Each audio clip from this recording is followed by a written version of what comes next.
A cold April wind drove heavy leaden clouds across the sky, clinging to the treetops on the slopes as if unwilling to yield to the rare spring sun. Below, in the valley, snaked a river whose name would soon become synonymous with dashed hopes and the greatest tragedy of an entire generation. This was the river Ain. Above it loomed a long ridge, like the spine of a giant beast. Local residents had for centuries called this road, running along the crest, the Ladies' Road, or Chemin-des-Dames. Legends said that once the daughters of kings rode along it, enjoying the views. But now, in 1917, this landscape prepared a completely different reception for the hundreds of thousands of men gathered at its base. The air was thick with dampness, the smell of wet greatcoats, machine oil, and an anxious anticipation that hung heavier than the fog. It was the calm before the storm, a moment when history holds its breath before unleashing its full weight on the shoulders of ordinary people. The situation on the Western Front by this point resembled a taut string, ready to snap. 3 years of continuous confrontation, 3 years of positional stalemate had exhausted the resources of the great powers, but not their ambitions. In the headquarters, there was a feverish atmosphere of searching for a miraculous solution. That very golden key that would unlock the vicious circle of trench warfare. And it seemed such a man had been found. The new commander-in-chief of the French army, General Robert Nivelle, possessed a gift of persuasion bordering on hypnosis. He spoke not of long months of siege, but of a swift breakthrough. His formula sounded like music to weary politicians and generals: brutality, surprise, speed. He promised to end the war in 48 hours. This plan, drawn on maps with elegant confidence, envisioned a massive strike in the most difficult place, precisely where the enemy expected it least, on the impregnable heights above the river Ain. The command's logic was based on a mathematical calculation of firepower. Never before in human history had such a quantity of artillery been concentrated on a single sector of the front. Thousands of guns of all calibers were aimed at German positions. It seemed as if the very earth should have evaporated under this steel rain. French soldiers, those affectionately called poilus, wrote letters home full of restrained optimism. They were told that this would be the last effort, the final chord, after which they would return to their families, to their fields and vineyards. In their backpacks were not only ammunition, but also dress uniforms, which they hoped to wear in a victory parade. However, nature and the enemy had their own plans, different from those that lay on tables in cozy offices in Paris. The German command, well aware of the impending offensive, had turned the Chemin-des-Dames heights into an impregnable fortress. This was no longer just a line of trenches, but a complex engineering system. Deep bunkers dug into the limestone rock extended tens of meters underground. There, in darkness and safety, German garrisons could weather any, even the most monstrous artillery bombardment, only to then, when the cannonade subsided, rise again to their machine guns. Moreover, the Germans employed a tactic of defense on reverse slopes, positioning their main forces where French cannons could not reach them with direct fire. This was a trap of gigantic proportions, a snare that was slowly but surely closing. On April 16th, precisely at 6 in the morning, the attack began. But instead of a clear spring morning that might have aided the attackers, the heavens opened with freezing rain and snow. Soldiers, climbing out of the trenches, immediately found themselves knee-deep in sticky, cold mud. Their greatcoats became soaked and heavy like lead armor. The ascent up the steep slopes turned into physical torture even before the first enemy shot was fired. The expected effect of the artillery preparation did not materialize. Barbed wire in many sections remained untouched, becoming an insurmountable obstacle for the infantry. And when the first waves of attackers reached these barriers, the German machine guns, silent during the bombardment, spoke out in full voice. This was a clash of two eras: the romantic notion of war, where spirit and courage decide everything, and the cold, mechanized reality of the 20th century. The French infantry attacked with incredible bravery, but bravery is powerless against the geometry of fire. The firing sectors were calculated with German meticulousness, so as to leave not a single meter of dead zone. Men fell in rows, like stalks under a sickle, but successive waves continued to advance, stepping over those who had completed their earthly journey. The hillside transformed into a chaos of fire, mud, and human suffering. At this moment, the external conflict, the struggle for territory, began to give way to an internal conflict, much deeper and more tragic. For the soldiers at the epicenter of this hell, what was happening became the collapse of all illusions. They saw their comrades disappear in the smoke of explosions and realized that promises of a swift breakthrough were lies. Trust in the command, which formed the basis of discipline, began to fray. General Nivelle, far from the front line, received reports that he refused to accept. He believed that just a little more, just one more effort, and the enemy's defenses would crumble. He committed reserves, throwing more and more divisions into the furnace of battle, including colonial troops from Senegal, who, finding themselves in an unaccustomed climate under freezing rain, suffered no less than from enemy fire. This stubbornness of the commander became a symbol of the elite's detachment from reality, that chasm that separated staff maps and muddy trenches. The English allies, supporting the offensive on their sector of the front in the Arras area, also encountered fierce resistance. For Britain, this battle became a symbol of loyalty to its allied duty. But there, too, the price was exorbitantly high. English attacks were supposed to draw off German reserves, and they succeeded in this task, but at what cost?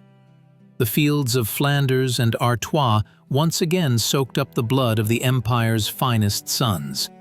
Canadian, Australian, and Scottish regiments demonstrated miracles of steadfastness, capturing key heights such as Vimy Ridge. But the overall strategic plan, based on Nivelle's scheme, was crumbling before their eyes. Interaction between the Allies was put to the test, and although unity was outwardly maintained, questions about the competence of the High Command began to be voiced behind closed doors. At this moment, a new force emerged on the scene, called to turn the tide of events: tanks.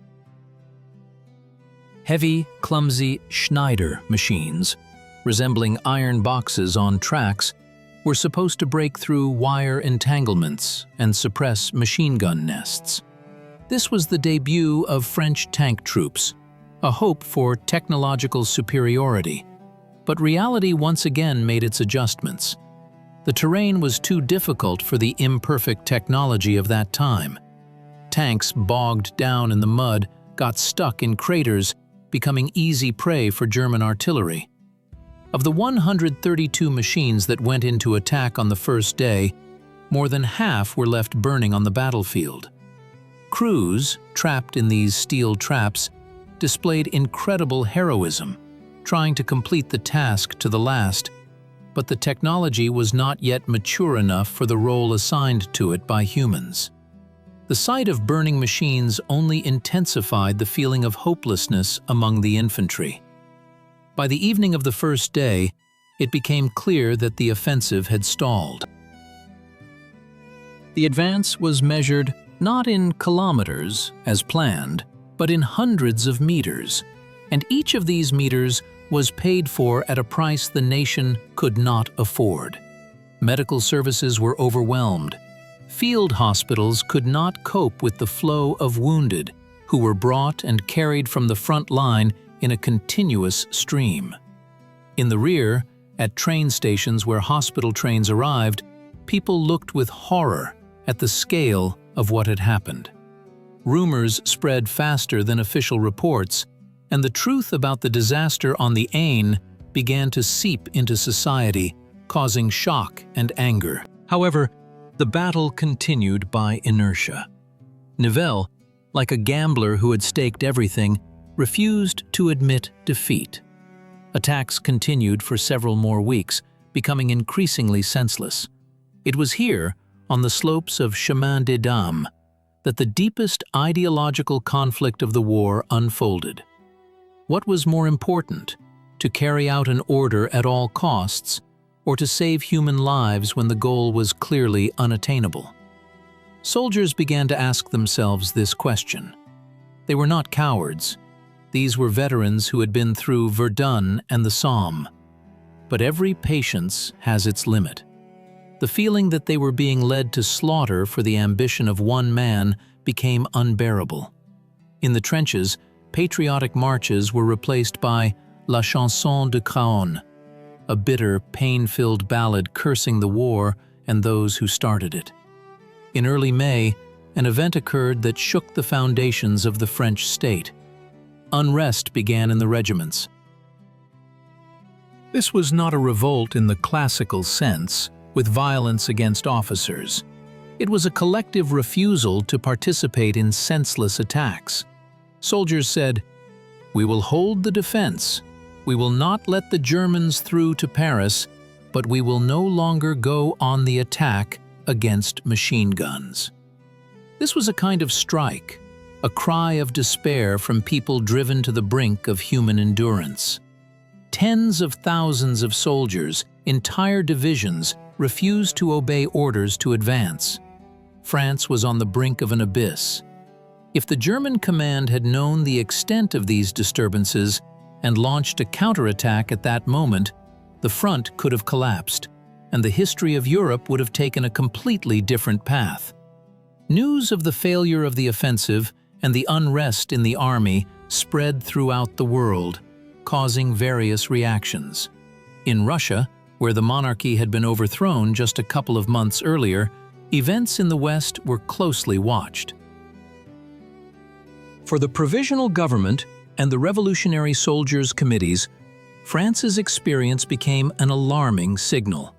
They saw in it confirmation that the war, in its current form, only led to the exhaustion of nations. This fueled anti-war sentiments on the Eastern Front, accelerating the decomposition of the Russian army. Polish patriots, dreaming of restoring their homeland's independence, analyzed the situation from another perspective. The weakening of the great powers, the mutual destruction of their military machines, paradoxically opened a window of opportunity for small nations. The chaos of war created cracks in Europe's geopolitical monolith, through which the light of freedom could break through. Distant Spain, which maintained neutrality, observed the tragedy on the Aisne as a terrible lesson. Spanish newspapers, not constrained by military censorship as severely as in the warring countries, published detailed reports that became a source of information for the whole world. Spanish military analysts saw in the Battle of the Aisne confirmation that the old tactics of the 19th century had finally died. They understood that the future was not in bayonet charges, but in industrial power and new tactics. For neutral countries, this slaughter became another argument in favor of staying away from the millstones of the World War, although economically they were closely connected to the conflict. The crisis in the French army demanded immediate resolution. Robert Nivelle was removed from his post. General Philippe Pétain, hero of the defense of Verdun, took his place. He was the complete opposite of his predecessor. Pragmatic, cautious, he understood the psychology of the soldier. His first task was not to defeat the enemy, but to save his own army from disintegration. Pétain began by personally touring the regiments, talking to the soldiers, promising to stop senseless attacks. He improved living conditions, established regular leaves, and improved nutrition. But most importantly, he changed strategy. Instead of grandiose breakthroughs, he switched to a tactic of limited objectives, where each step forward had to be reliably secured by artillery.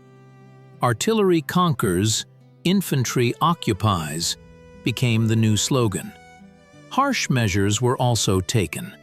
The instigators of unrest were brought before a tribunal. Sentences were handed down, some of which were carried out. This was a tragic page, when the state punished its defenders for refusing to die senselessly. However, the combination of repression and reforms allowed the army's governability to be restored. France endured, but it changed forever. Trust in loud slogans was undermined.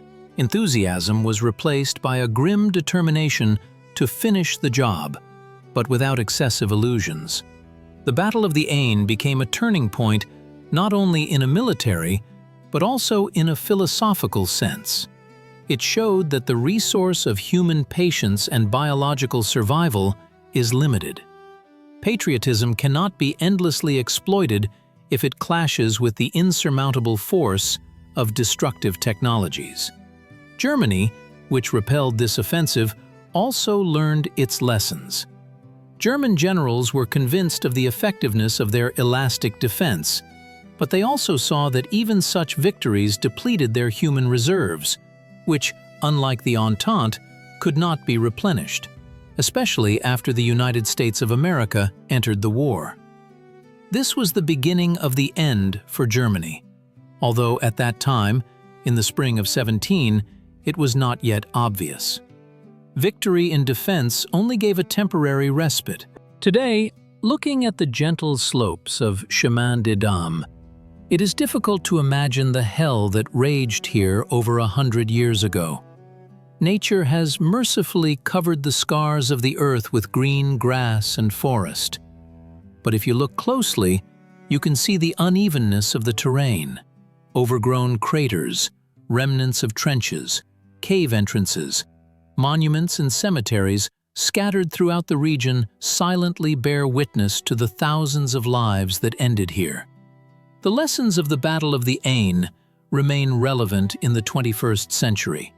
They remind us of the danger of arrogant leaders who believe in their infallibility and view people merely as expendable material for achieving abstract goals. This history teaches us that the true strength of an army lies not only in the number of cannons, but also in the morale, which is based on trust and justice.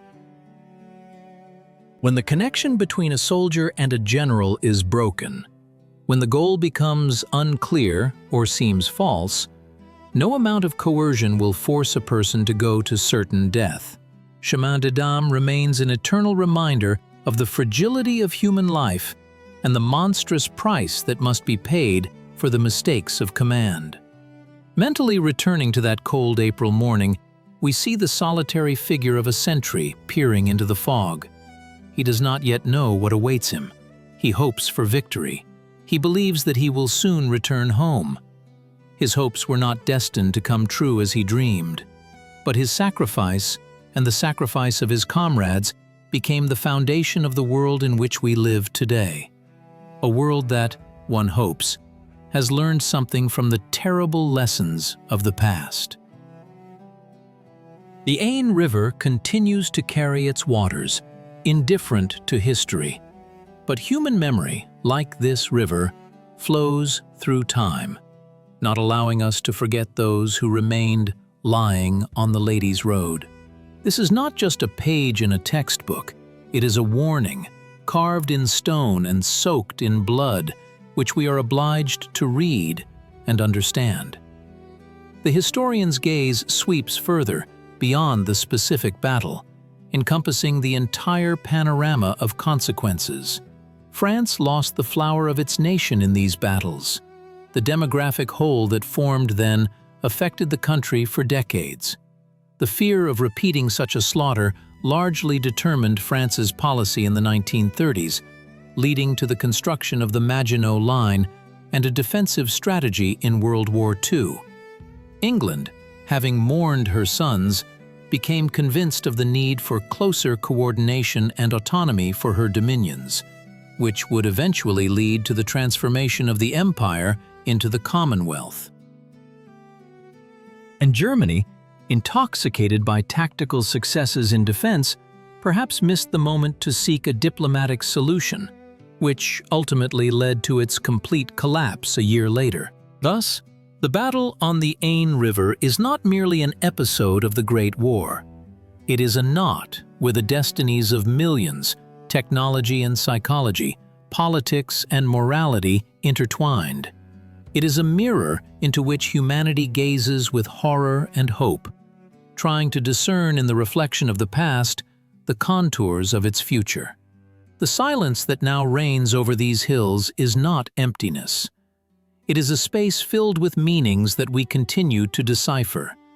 And as long as we remember this, as long as we are capable of empathizing with that pain and that courage, we have a chance not to repeat the same mistakes, although history, as is known, likes to move in circles. Concluding this narrative, we again find ourselves at the foot of the ridge. The rain has stopped, and a ray of sunlight breaks through the clouds, illuminating the wet stone of the old monument. There are no grand words about glory on it, only names and dates. And in this simplicity lies the highest truth of war. The battle ended, but the echo of its shots still resonates in our cultural memory, reminding us of the price of peace and the responsibility of those who make decisions. The Aisne River flows on, carrying its waters to the sea, but the history written on its banks remains with us forever, as an eternal lesson in humanity and the tragedy of existence.